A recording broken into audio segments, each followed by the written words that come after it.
चलिए बच्चों स्टार्ट करते हैं। अगला टॉपिक है, लास्ट टॉपिक इस चैप्टर का है ना, क्लास 9th फिजिक्स का लास्ट टॉपिक है कंजर्वेशन ऑफ मोमेंटम। बच्चों बात नहीं करो, देखो ध्यान से इधर, कुछ और काम मत करो। कंजर्वेशन ऑफ मोमेंटम,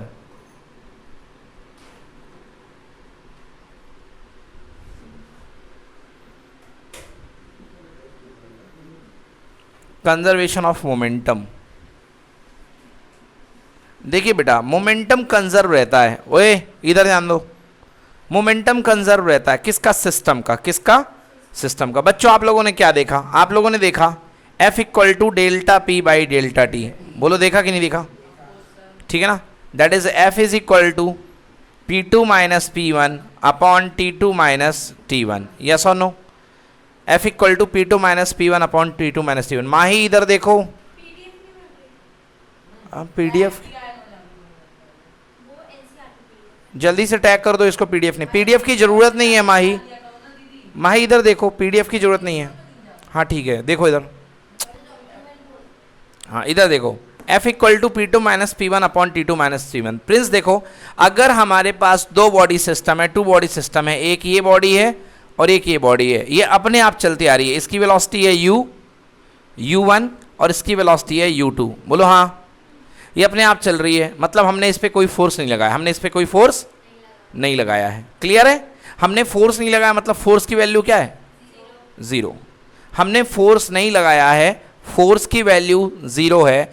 अब इसका टोटल मोमेंटम कितना होगा देख लो, m1 u1 होगा इसका, और इसका क्या होगा? m2 u2। तो initial momentum P initial equal to system का m1 u1 plus m2 u2। हाँ या ना? होगा कि नहीं होगा? m1 u1 plus m2 u2 initial momentum होगा सिस्टम का कि नहीं होगा? नहीं, P पोजीशन की होगी, मोमेंटम का साइन है P for momentum and I मतलब इनिशियल मोमेंटम। यस और नो? मतलब मोमेंटम ये है, ये बॉडी, दो बॉडी हैं अपने पास में, एक बॉडी की वेलोसिटी है u1 और एक बॉडी की वेलोसिटी है u2, दोनों जा रही हैं एक डायरेक्शन में। इनिशियल मोमेंटम ये होगा, दोनों आपस में टकरा गई, दोनों आपस में टकरा गई। क्या हमने कोई एक्सटर्नल फोर्स लगाया कि नहीं लगाया? हमने कोई एक्सटर्नल फोर्स नहीं लगाया, मतलब एक्सटर्नल फोर्स क्या है? 0। एक्सटर्नल फोर्स 0 है, that is equal to P2 minus P1 upon T2 minus T1। Cross multiply हो जाएगा, T2 माइनस T1 0 के साथ चला जाएगा, तो क्या बनेगा बोलो? P2 minus P1 equal to कितना? मतलब P2 इक्वल्स टू P1, मतलब बाद वाला मोमेंटम इक्वल टू पहले वाला मोमेंटम, और you can say initial momentum equal to final momentum. तो यहां पर आपने फोर्स लगाया कि नहीं लगाया? नहीं लगाया। बॉडी अपने आप जाके टकरा गई कि नहीं टकराई? टकरा गई। टकराने के बाद बॉडी दो हो गई। छोटे में मत मानना कि बॉडी छोटी हो गई, जगह नहीं बनी इसलिए। पहली बॉडी का वेलोसिटी कितनी? v1। दूसरे बॉडी की वेलोसिटी कितनी? v2। हाँ या ना? पहले बॉडी की वेलोसिटी v1, दूसरे बॉडी की वेलोसिटी v2। पहले बॉडी का मास कितना था? दूसरे बॉडी का मास कितना है? m2। तो फाइनल मोमेंटम कितना होगा? P final equal to m1 v1 plus m2। आया समझ में कि नहीं आया? m1 v1 plus m2 v2, ये हो गया फाइनल मोमेंटम। हाँ या ना? तो क्या कहता कंजर्वेशन ऑफ मोमेंटम? क्या तुमने यहाँ पर कोई एक्सटर्नल फोर्स लगाया कि नहीं लगाया? नहीं लगाया है। इसका मतलब बॉडी का इनिशियल मोमेंटम सिस्टम का फाइनल मोमेंटम के क्या होगा? बराबर होगा। Okay, so P initial is equal to P final, और you can say m1 u1 plus m2 u2 equals to m1 v1 plus m2। बच्चों आया समझ में कि नहीं आया? अरे यार, यूनिफॉर्मली मूव करेगा ना बिना फोर्स। फोर्स क्या देता है? एक्सेलेरेशन देता है ना। फोर्स क्या देता है? नहीं, बिल्कुल कर सकता है, बिना फोर्स के मूव कर सकता है। एग्जाम्पल भाई, कितनी भी चीज़ें हैं आपके पास, बिना आप एयर में, एयर की बात मत करो, एयर में एयर एक टाइप का फ्रिक्शन है, बट जैसे वैक्यूम में जो चीज़ें घूम रही हैं ग्रेविटी में, बिना फोर्स के मूव कर रही हैं। समझ गए ना? एस्टेरॉइड बिना फोर्स के सीधे चले जाते हैं। हाँ या ना? उनको कोई फोर्स लगता नहीं है, फिर भी चले जाते हैं। समझ गए ना? ऐसी मतलब यदि कहीं पर कोई फोर्स नहीं है, तो अगर बॉडी मूविंग है, बॉडी मूविंग है तो मूव रहेगी। अपन ने पहला लॉ यही तो पढ़ा, law of inertia. If a body is in stationary it will keep it rest, if a body is in motion it will continue its uniform motion. हाँ या ना? तो अगर यहाँ पर कोई बॉडी, दो बॉडी थी, इसका वेलोसिटी u1, इसकी वेलोसिटी u2, आपने कोई फोर्स नहीं लगाया, फाइनली वेलोसिटी इसकी हो गई v1 और इसकी क्या हो गई? v2।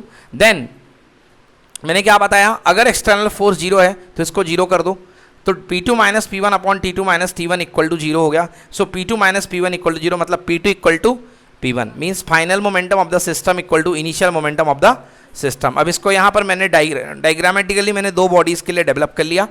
U1 वेलोसिटी है, मास M1 है. U2 वेलोसिटी है, मास M2 है. बोलो एक्सटर्नल फोर्स मैंने अप्लाई किया कि नहीं किया? नहीं किया. दोनों बॉडी जाकर के अपने आप टकरा गई. समझ गए ना? आपने पहले छोड़ दिया था, फिर जाकर के दोनों बॉल आपस में क्या हो चुकी हैं? टकरा चुकी हैं. जैसे बिलियर्ड्स की बॉल आपस में टकरा गई. तो वेलोसिटी चेंज हो गई. रुकेंगी नहीं. पहले वाली बॉडी की वेलोसिटी v1, दूसरे वाली बॉडी की velocity v2. So initial momentum m1 u1 plus m2 u2, final momentum equal to m1 v1 plus m2 v2. अब by the conservation of momentum m1 p1 equal to p2 यानी कि p initial equal to p final means initial momentum final momentum के बराबर होगा. यही कहलाता है conservation of momentum. क्या कहलाएगा? Conservation of momentum. बच्चों नोट करो कंजर्वेशन ऑफ मोमेंटम. इसको नोट करिए पहले, फिर इसका थ्योरी लिखो. कंजर्वेशन ऑफ मोमेंटम लिखिए, फिर इसकी थ्योरी लिखिए. हाँ मैं बोल रहा हूँ ना.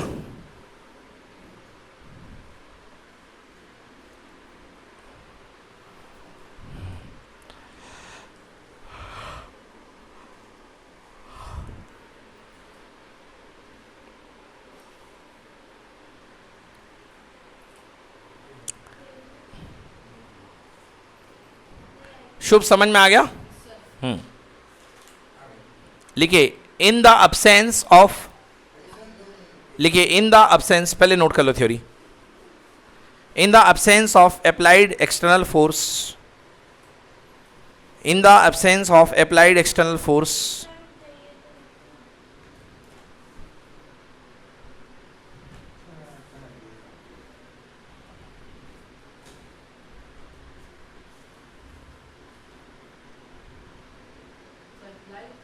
external force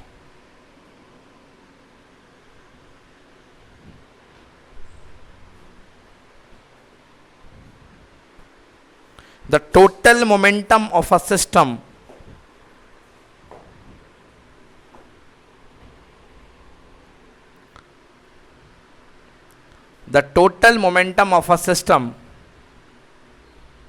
remain conserved.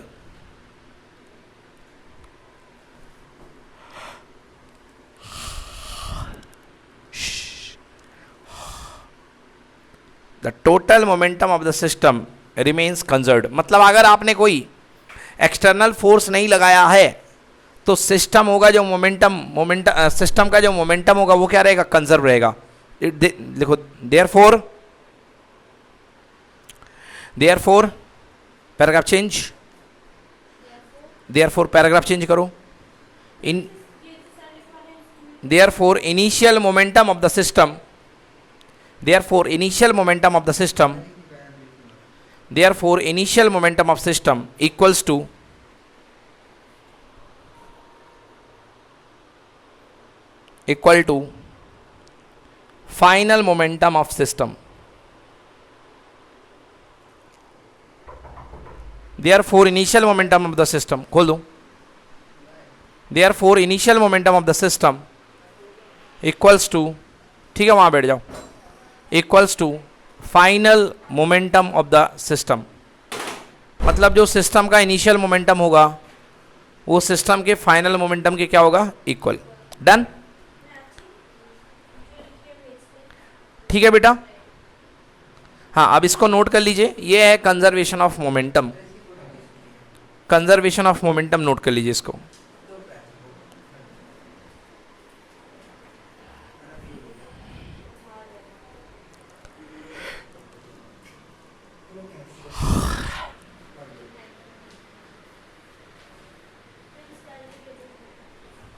Note करिए जल्दी इसको.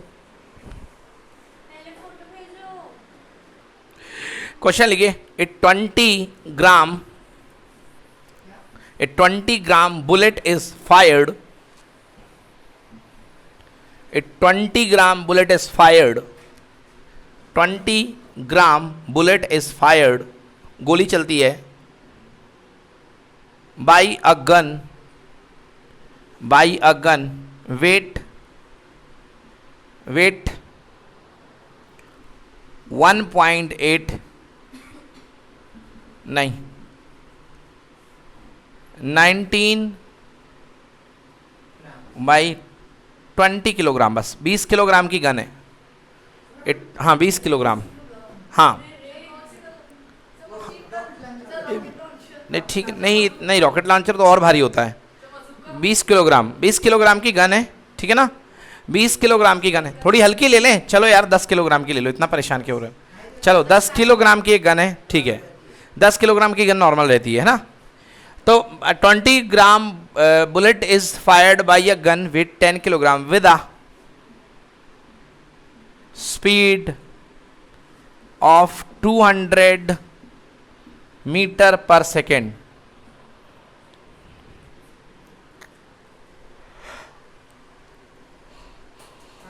बोलो बुलेट की स्पीड कितनी है?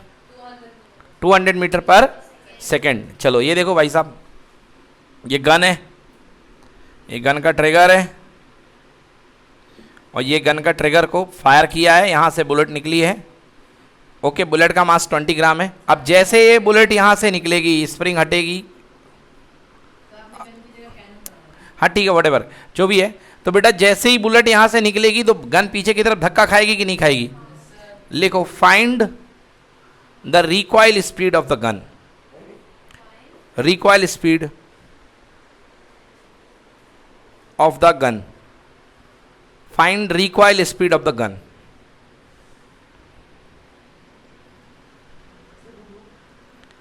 Recoil speed of the gun, gun की रिकॉइल स्पीड पता करो। देखो बच्चों अब कैसे लगाते हैं, लिखो बाई कंजर्वेशन ऑफ मोमेंटम।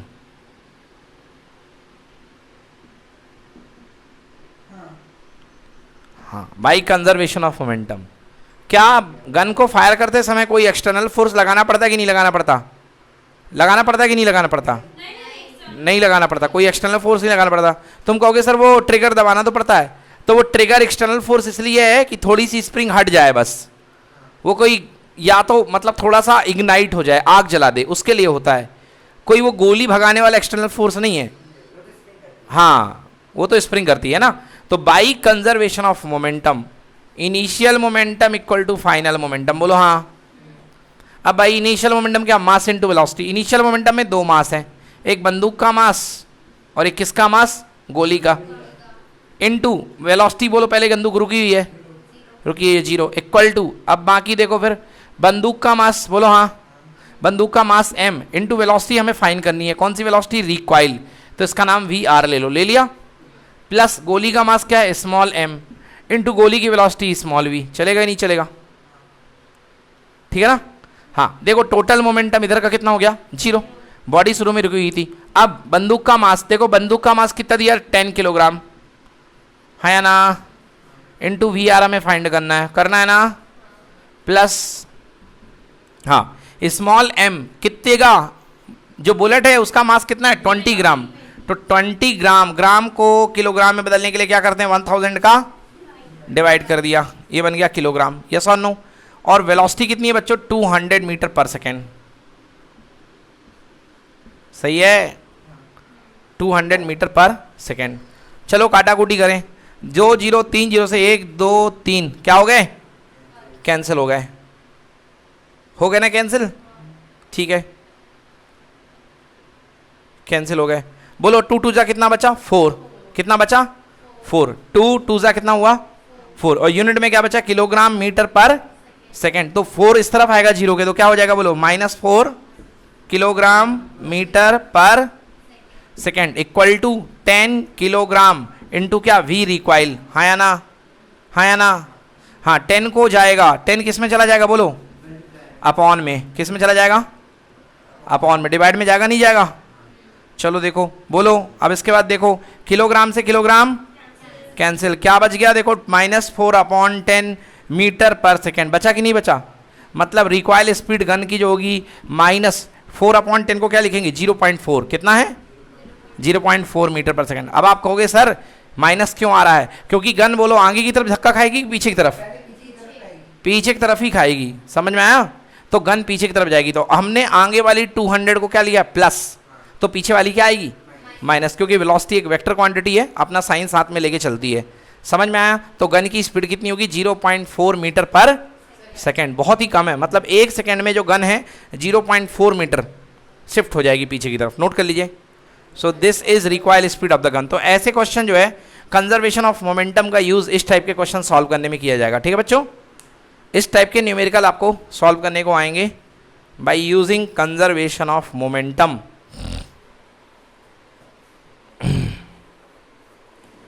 हाँ हाँ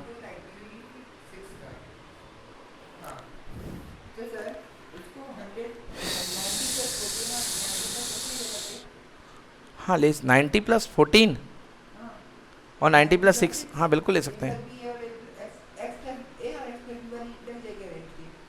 हाँ लग जाएगी, नहीं कोई गलत नहीं है। 90+4 90+6 ये ना, 90+14 90+6, हाँ बिल्कुल सही, कोई दिक्कत नहीं है। सही है बच्चों, समझ में आ गया ये वाला आपको? ठीक है, चलिए।